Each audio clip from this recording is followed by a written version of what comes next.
la reconversion, je l'ai commencé en 2008. C'était avant, quand j'étais en conventionnel, je tournais à des 30 tonnes hectares. Pendant 3 ans, on met des engrais bio, mais on ne peut pas vendre en bio. Et donc c'est là où c'est dur, c'est que pendant ces années-là, pendant pas mal de temps, je suis passé de 30 tonnes à des 10 tonnes, 15 tonnes, 20 tonnes. Mais à force d'améliorer, de rechercher, parce que mes arbres, comme ils étaient habitués avec des produits conventionnels, des produits chimiques, autant engrais qu'insecticides, du jour au lendemain, on lui enlève tout ça, il faut qu'il apprenne à vivre un peu par lui-même, à devoir se défendre par lui-même. Parce qu'avant, l'arbre était habitué, dès qu'il y avait un parasite qu'on traitait, il était habitué, mais il attendait que le temps passe. Voilà. Donc du jour au lendemain, le pauvre, il a fallu qu'il s'habitue à tout ça. Donc ça m'a mis quand même un certain temps.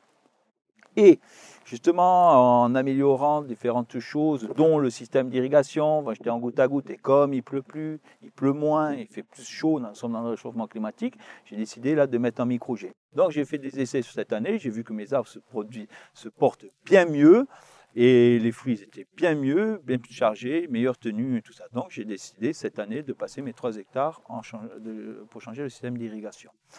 Voilà. Et donc les arbres maintenant, ils sont bien habitués, se sont bien stabilisés, les prédateurs sont là et tout pour manger ces chers petits parasites. Mon arbre, finalement, c'est bien installé, mais il a quand même fallu à peu près vers les 6-7 ans pour qu'il s'installe bien, qu'il se mette comme il faut, qu'il arrive à comprendre qu'il est maintenant, il faut qu'il se débrouille par lui-même. Comme il n'y a pas de contamination autour de mon exploitation, dans le maquis, dans tout. On laisse là. Donc, par rapport au conventionnel, je ne fais pas de traitement. D'ailleurs, on n'a pas le droit d'en faire. On a le droit que des huiles. Des huiles, c'est quoi une huile? On passe une huile, ça étouffe, ça intoxique la bestiole. Pourquoi? Parce qu'elle n'arrive plus à respirer, tout simplement. Et le parasite meurt. Voilà. Pour les cochenilles, hein, en l'occurrence. Sinon, là, il n'y a pas de pucerons. J'ai tellement de coccinelles, il y a tellement de larves, il y a tellement de tout ça. Donc, c'est économique le bio parce qu'on ne traite plus. On n'a pas de tous ces intrants. Nous avons plus de travail mécanique au sol, mais nous n'avons pas d'intrants. Point de vue engrais, j'amène bien sûr que de l'engrais bio, à libération lente, pour que mes arbres mangent ce qu'il faut tout doucement. Donc nous amenons de l'engrais, libération lente, et que l'arbre soit en permanence, qu'il puise ce qu'il a besoin. Bien sûr, analyse de sol tous les ans, et bien sûr, avant de faire un apport d'engrais, analyse de sol aussi l'été, comme dans le conventionnel.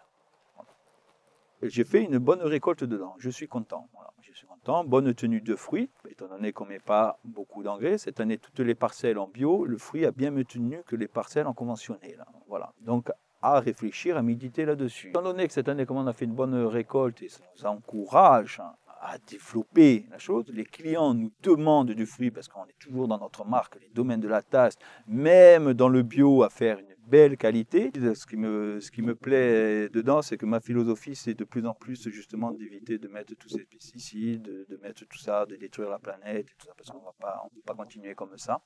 Et donc, de partir là-dedans dans le bio, de mieux faire, de mieux traiter, de plus être en harmonie avec la nature, avec la plante, et que le consommateur puisse bien voir aussi, lui être aussi tranquille, de savoir ce qu'il mange, et de savoir que c'est des bons produits, que c'est des bons fruits, et que le bio, c'est très bien.